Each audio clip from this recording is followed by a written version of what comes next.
मुझे लगता है कि जितना ये लोग परेशान करेंगे ना, उतना भगवान इनको सुबुद्धि दे और परेशान करे। इनकी जो मानसिकता बनी है, जैसे दिल्ली में ईडी सीबीआई की मानसिकता होती है, वैसे चुनाव भर ये लोग जो बड़े अपने को समझते हैं। मैं आग्रह करूंगा डीएम साहब और एसपी साहब से, किसी भी प्रक्रिया के पहले आपका ऑर्डर होना बहुत आवश्यक है। नमस्कार, मैं हूं माही सिंह और आप देख रहे हैं नेक्स्ट 9 न्यूज। आज आपका बहुत बहुत स्वागत है हमारे खास प्रोग्राम सियासी सच में। जिस तरीके से आज हम बात करने वाले हैं बिहार की, जिस तरीके से आप देख लीजिए पप्पू यादव आजकल बिहार की राजनीति में छाए हुए हैं। ऐसे में अब पप्पू यादव के ऊपर कहीं ना कहीं एक मुसीबतों की गाज गिरती हुई दिखाई दे रही है। आपको बता दें, कल उनके आवास पर एक पुलिस का छापा पड़ा, जिसके बाद बिहार की जो सियासी राजनीति है और गर्माती हुई नजर आ रही। पप्पू इसको राजनीतिकरण बता रहे हैं। वो बता रहे हैं कि दुश्मनी साधने के लिए उनके साथ ऐसा किया जा रहा है। वैसे में क्या वाकई में उनके साथ दुश्मनी साधने के लिए किया जा रहा है, या फिर उनकी जो कुछ कमियां पाई गई हैं, कुछ खामियां हैं, जिसकी वजह से पुलिस ने उनके घर पर छापा मारा। हमारे साथ हमन जी मौजूद हैं, इनसे जानते हैं कि क्या पप्पू यादव एक किसी राजनीतिकरण का शिकार हो रहे हैं, या फिर उनकी खामियों की वजह से उनके ऊपर ये गाज गिरी है। देखिए, बिल्कुल माही, अगर हम पप्पू यादव की बात करते हैं तो तमाम सारे सवाल अपने आप बन जाते हैं, क्योंकि पप्पू यादव बड़े जोश के साथ में कांग्रेस पार्टी में शामिल होते हैं। अपनी पार्टी का वो विलय कांग्रेस पार्टी में कर देते हैं, लेकिन उसके बाद जो सारी कहानी शुरू होती है वो पप्पू यादव के एकदम खिलाफ चली जाती है। क्योंकि अगर आप देखेंगे पूर्णिया सीट को लेकर वो कहते हैं कि भाई मर जाऊंगा लेकिन पूर्णिया को नहीं छोड़ूंगा और ना ही मैं कांग्रेस पार्टी को छोड़ूंगा। इसके बाद जब वहां पर सीट तय होती है तो वो आरजेडी के पक्ष में चली जाती है। आरजेडी जो है बीमा भारती को चुनाव में उतार देती है और पप्पू यादव जो है अपने आप को ठगा हुआ सा महसूस करने लगते हैं। लगातार अपील करते हैं कि भाई मैं चुनाव लड़ना चाहता हूँ, मुझे आप चुनाव लड़वाइए, बीमा भारती को कहीं और से आप ले जाइए। लेकिन आरजेडी उनकी बात नहीं सुनती और देखिए कि उन्होंने फिर फैसला किया कि मैं निर्दलीय के तौर पर इस सीट पर चुनाव लड़ूंगा। क्योंकि इससे पहले भी अगर देखा जाए तो पप्पू यादव 2-3 बार यहाँ से चुनाव जीत चुके हैं। तो इसी तर्ज पर वो कह रहे थे कि अगर मुझे आप समर्थन देंगे तो यहाँ की जीत जो है वो बहुत बड़ी जीत बन सकती है, लेकिन आरजेडी ने उनकी एक भी नहीं सुनी। अब ऐसे में जिस तरह से घटनाक्रम लगातार बदल रहा है, क्योंकि कभी ये कहा जा रहा है कि बीजेपी के एजेंट के तौर पर वो काम कर रहे हैं, कभी कहा जा रहा है कांग्रेस पार्टी के कहने पर वो निर्दलीय चुनाव लड़ रहे हैं, तो अलग अलग कहानी उनके बारे में निकलकर सामने आ रही है। लेकिन जिस तरह से कल छापेमारी हुई है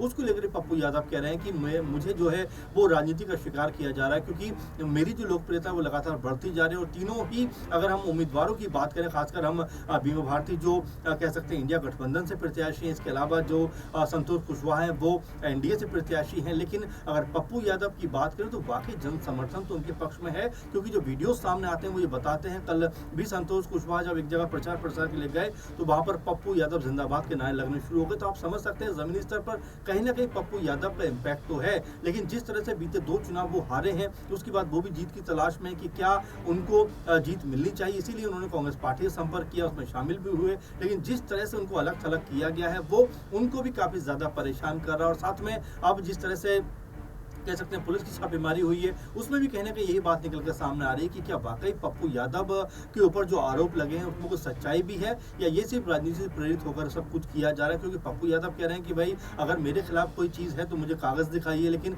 पुलिस कह रही है कि नहीं, हमें सब चीज़ को चेक करना, तलाशी करनी, तमाम सारी बातें हैं, गाड़ी जब्त करने की बात कही जाती है। तो इन सब चीज़ों को देखते हुए कहा जा सकता है कि पप्पू यादव का इम्पैक्ट तो कहीं ना कहीं क्रिएट हो रहा है। अब क्या वाकई वो चुनाव में आगे बढ़ते हुए दिखाई पड़ेंगे, या फिर कांग्रेस की फटकार के बाद वो जो चुप होकर बैठते हुए दिखाई पड़ेंगे। क्योंकि बीमा भारती और पप्पू यादव में से कोई ही एक चेहरा कह सकते हैं कि बड़ा बन सकता है अगर हम गठबंधन के लिहाज से बात करें। अब ऐसे में क्या पप्पू यादव फिर बड़ी बगावत कर सकते हैं, निर्दलीय के चुनाव में रूप में चुनाव में जा ही रहे हैं। तो ऐसे में अगर कांग्रेस पार्टी से भी नाता तोड़ते हैं तो यहाँ पर पप्पू यादव के लिए एक बार फिर पहले की तरह ही निर्दलीय वाली स्थिति आ जाएगी। तो क्या पप्पू यादव अकेले दम पर इतनी बड़ी चुनावी जीत को दर्ज कर पाएंगे जैसा पहले करते रहे? तो सवाल कई सारे पप्पू यादव को लेकर उठ रहे हैं, क्योंकि उनको समर्थन बहुत कम लोगों का प्राप्त हो रहा है, खासकर अगर पार्टी के हिसाब से बात करें। क्योंकि कांग्रेस पार्टी भी उनसे हटती हुई दिखाई पड़ रही है, आरजेडी ने पहले ही उनसे जो है पाला अपना कह सकते हैं कि झाड़ लिया था। तो यहाँ पर पप्पू यादव के अकेले दम पर बीमा भारती और जो संतोष कुशवाहा को टक्कर देते हुए नजर आएंगे। अगर ऐसा होता है तो वाकई ये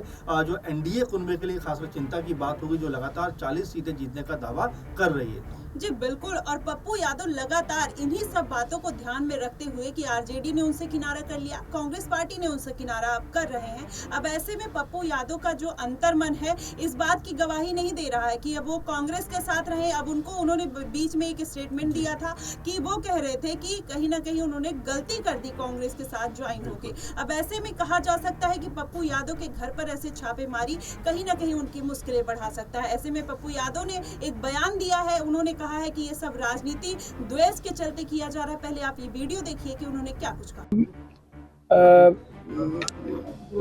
पुलिस फोर्स यहाँ आया हुआ है और गाड़ी को कह रहा था जबरदस्ती यहाँ लगा हुआ है महादेव का गाड़ी, जो परमिशन है कुछ गाड़ियों की जो निकली, इसकी ब्रांडिंग रोड पर हो रही थी, परमिशन के लिए गए हुए थे, ना कभी बजा ना ध्वनि है ना कुछ है।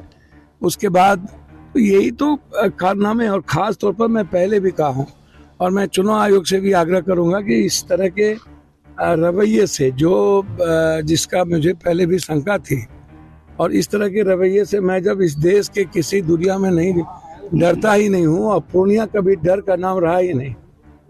और मुझे लगता है कि जितना ये लोग परेशान करेंगे ना, उतना भगवान इनको सुबुद्धि दे और परेशान करे।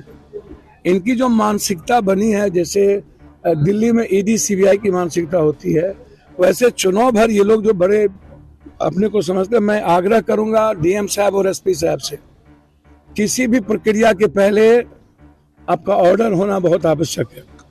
मुखेर कानून का कोई ऑर्डर नहीं आवे, ये सही नहीं होगा। और किसी के कार्यालय में आकर के आप वर्कर्स को धमकाएं और जबरदस्ती गाड़ी ले जाना चाहें, ये कौन सा ऑर्डर है, कौन सा लॉ है, ये इम्पोर्टेंट है। मेरा ये सीधा है, मैं इससे ज्यादा कुछ नहीं कह सकता हूं, आप खुद देख लीजिए।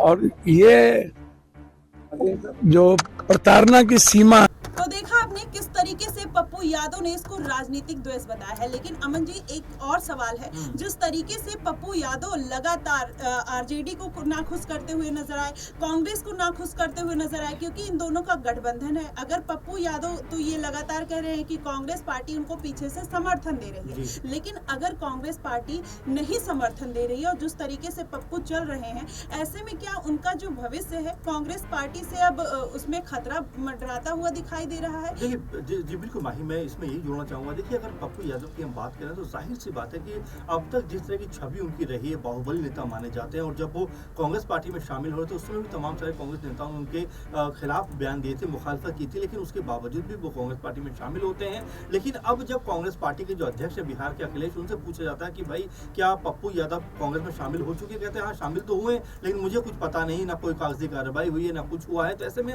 आप समझ सकते हैं कांग्रेस पार्टी पप्पू यादव से एक तरीके से अपने आप को अलग थलग करने का प्रयास करे। लेकिन यहाँ पर कांग्रेस पार्टी के लिए सबसे जो गलती हो जाएगी वो ये हो जाएगी कि वैसे ही कांग्रेस पार्टी जो है बिहार के अंदर बेहद कमजोर नजर आती है। ऐसे में अगर पप्पू यादव जैसा सरीखा नाम, बड़ा नाम अगर पार्टी के साथ में जुड़ता है तो इम्पैक्ट तो कहीं ना कहीं डलता हुआ दिखाई पड़ता है। अब ऐसे में अगर वो पार्टी छोड़ देते हैं तो यहाँ पर कांग्रेस पार्टी को एक बार फिर से बिहार के अंदर एक बड़ा झटका लगता हुआ नजर आएगा। वो क्या कांग्रेस पार्टी जो मझधार में दिखाई पड़ती है कि इस तरफ जाए या उस तरफ जाए, उसके लिए कुछ समझ से परे वाली चीजें हो रही, क्योंकि जब आरजेडी से उसने कई बार बहस की कि भाई पूर्णिया सीट हमें मिलनी चाहिए, लेकिन आरजेडी टस से मस नहीं हुई और उसके बाद जो है 9 सीटों पर कांग्रेस पार्टी को समेट दिया गया। तो कई जो नेता हैं वो यही बात कहते हुए दिखाई पड़ते हैं कि भाई आखिर कांग्रेस ने अपने आप को इतना सिकोड़ क्यों लिया है, इतना कमजोर क्यों कर लिया है कि हर राज्य में वो कहीं ना कहीं क्षेत्रीय के जो दल हैं, उन जो क्षेत्रीय दल हैं उनके ऊपर हावी होते हुए नजर आते हैं। आपने उत्तर प्रदेश में भी देखा, आपने पंजाब में भी देखा, दिल्ली में भी देखा, आपने जो है महाराष्ट्र में भी देखा, वेस्ट बंगाल में तो ममता बनर्जी ने एक भी सीट देने से मना कर दिया। तो ये तमाम जो राज्य हैं वहाँ पर जो बड़े राज्य खासकर, क्योंकि 48 सीटें महाराष्ट्र से आती हैं, 42 सीटें कह सकते हैं कि बंगाल से आती हैं, और उत्तर प्रदेश 80 सीटें आती हैं, बिहार से 40 सीटें आती हैं। तो इन बड़े राज्यों में अगर कांग्रेस पार्टी की ऐसी स्थिति होगी तो कैसे वो जीत दर्ज कर पाएंगे, कैसे वो आगे बढ़ पाएंगे? यही बात चाहे संजय निरुपम हो या फिर पप्पू यादव हो, सभी यही बात कहते हुए नजर आते हैं कि अगर कांग्रेस पार्टी को मजबूत होना है तो मजबूती के साथ में उसको अपना पक्ष रखना पड़ेगा, बेचारगी से दूर होना पड़ेगा, क्योंकि जिस तरह से कांग्रेस पार्टी इस समय नजर आती है वो बहुत ज्यादा उदास नजर आती है, बहुत ज्यादा कमजोर नजर आती है। चाहे उनके बड़े नेता राहुल गांधी हो, प्रियंका गांधी हो, चाहे जो पार्टी के जो अध्यक्ष खड़गे जी हो, तमाम जो लोग हैं ये कहीं ना कहीं अब तक एक बड़े स्तर पर चुनाव प्रचार नहीं कर पा रहे हैं। इसीलिए कहा जा रहा है कांग्रेस पार्टी चलती 100 कदम है लेकिन पहुंचती 9 कदम है, यानी कि बहुत बड़ा करने का प्लान तो करते हैं लेकिन उसके बाद जो रिजल्ट आता है तो बहुत थोड़ा सा आता है। तो यही वजह है कि कांग्रेस पार्टी लगातार अपने आप को कमजोर कर रही है, क्योंकि क्षेत्रीय दल जितने भी मजबूत हैं उनके सामने कांग्रेस पार्टी नहीं टिक पा रही है। जी बिल्कुल, और इसका एक रीजन मुझे लगता है अमन जी जी। कि एक गठबंधन हो सकता है। आप यूपी की बात कर लीजिए, जिस जी। तरीके से कांग्रेस पार्टी अखिलेश के चलते जितना उन्होंने सीटें दी उतने पे वो मान गए। बिहार जी। में वही चीज हुआ, जितना तेजस्वी यादव ने और लालू यादव ने उनको सीट दी उतने में उनको मानना पड़ा। जी। अब ऐसे में अगर छोटे छोटे नेताओं को नाराज करते हुए चलते हैं तो क्या आने वाले दिनों में उनके लिए समस्या खड़ी हो पाती है? और बिहार में कांग्रेस की अगर अकेले की बात करें तो कितनी सीटें वो पा सकती है? देखिए बिल्कुल आपने सही जिक्र किया कि कई नेताओं को नाराज करे। आपने देखा रोहन गुप्ता भी चले गए, गौरव वल्लभ चले गए, संजय निरुपम को हटा दिया गया। तो ऐसे बड़े बड़े नेता अगर चाहेंगे, नवीन जिंदल चले गए, तो ये बताता है कांग्रेस पार्टी किस तरह से अपने नेताओं को संभाल नहीं पा रही। आपने जिक्र किया कितनी सीटें जीत पाएगी। देखिए पूर्णिया सीट कांग्रेस पार्टी के लिए अगर पप्पू यादव खड़े होते तो जाहिर बात मानकर चलिए कि वहां से वो चुनाव जीते हुए नजर आते। बेगूसराय की अगर बात करें, अगर आरजेडी कांग्रेस पार्टी मिलकर चुनाव लड़ती, कन्हैया कुमार वहां से चुनाव लड़ते, कांग्रेस के टिकट पर जाते तो वो सीट भी कांग्रेस के पक्ष में आती है। अब ऐसे में कई सीटें थी जहां पर कांग्रेस पार्टी मजबूत थी लेकिन उसने जानबूझकर खुद को कमजोर किया है, क्योंकि आरजेडी ने लगातार उनके ऊपर शिकंजा बनाए रखा। 8-9 सीटों पर उनको जो है बांध कर रख दिया। तो ये समझ सकते हैं आप कि 8-9 सीटों में से अगर इक्का दुक्का सीटें मिल जाए तो बहुत बड़ी बात है। हालांकि किशनगंज सीट एकमात्र ऐसी सीट थी 2019 में जहां पर कांग्रेस पार्टी ने जीत दर्ज की थी। तो ऐसे में अब ये उम्मीद की जा रही लगातार कांग्रेस पार्टी की तरफ से कि कोई बड़ा इंपैक्ट वो क्रिएट करेंगे, लेकिन जो आंकड़े बताते हैं माही वो इतने बेहतर नहीं बताते कि बिहार के अंदर कांग्रेस पार्टी अकेले दम पर कहें तो कोई बहुत बड़ा फर्क डालने वाली है, क्योंकि जिन सीटों पर उसको प्रत्याशी उतारने का मौका दिया गया है वो कांग्रेस के लिहाज से उतनी मजबूत सीटें नहीं है। जी बिल्कुल, और यही रीजन हो सकता है कि कांग्रेस पार्टी लगातार कमजोर हो रही है। अगर लेकिन पप्पू यादव को इस बात का इल्म है, वो लगातार बोल रहे हैं कि वो पूर्णिया पर कांग्रेस को मजबूत करना चाहते हैं और राहुल गांधी को उनकी पार्टी को आगे ले जाना चाहते हैं, लेकिन कांग्रेस पार्टी इस बात को नहीं समझ रही क्योंकि आरजेडी के साथ उनका गठबंधन है। अब ऐसे में देखना होगा कि कांग्रेस और आरजेडी के बीच रिश्ते कैसे रहते हैं या पप्पू यादव कांग्रेस के साथ कितनी दूर तक चल पाते हैं। फिलहाल आपकी इस पे क्या प्रतिक्रिया बनेगी, आप हमें कमेंट सेक्शन में जरूर बताइएगा। फिलहाल के लिए बस इतना ही। देश और दुनिया की तमाम खबरों के लिए हमारे साथ बने रहिए नेक्स्ट 9 न्यूज पर।